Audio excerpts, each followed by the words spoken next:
YSR Congress party ఇప్పుడు కీలక మలుపులోకి ప్రవేశించింది. ఢిల్లీలో కేంద్ర హోంమంత్రి అమిత్ షా సమక్షంలోని పార్టీకి చెందిన కీలక పరిణామాలు చోటు చేసుకున్నట్లు రాజకీయ వర్గాల్లో చర్చ జరుగుతోంది.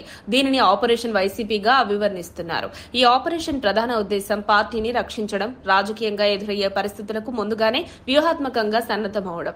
ఇటీవలి కాలంలో వైసీపీకి అనుకూలంగా సాగని పలు పరిణామాలు, ముఖ్యంగా మద్యం కుంభకోణం కేసు తీవ్రతరమవడం, సీఎం చంద్రబాబు కేంద్ర హోంమంత్రితో చర్చలు జరపడం వంటి విషయాలు జగన్ ను సీరియస్ గా ఆలోచన చేయించేలా చేశాయి. కేంద్రం నుంచి చంద్రబాబుకు మద్దతున్నట్టుగా చర్చలు జరగడం వల్లే జగన్ తక్షణంగా స్పందించినట్లు సంకేతాలు వస్తున్నాయి.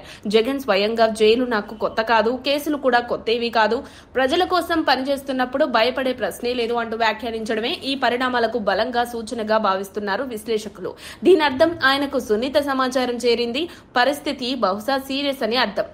అవసరం వస్తే జైలు ఎదుర్కొనేందుకు తాను సిద్ధమన్న జగన్ ఒకవేళ ఆ దశ వస్తే పార్టీ నడిపించడానికి తగిన నాయకత్వాన్ని ముందుగానే ఏర్పాటు చేస్తున్నట్లు తెలుస్తోంది.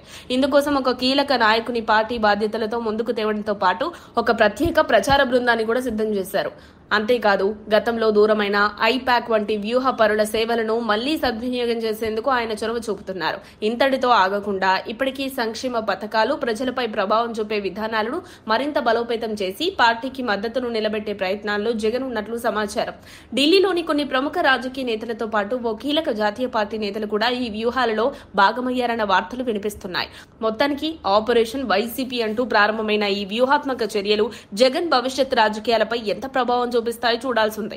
పార్టీకి ఇది ఎంతవరకు మేలు కలిగిస్తుందో, సంక్షోభ సమయంలో ఈ వ్యూహం ఎలా ఉపయోగపడుతుందా అనేది సమయమే చెప్పాలి. మరిన్ని అప్డేట్స్ కోసం మా కాయ్ టీవీని సబ్స్క్రైబ్ చేసుకోండి.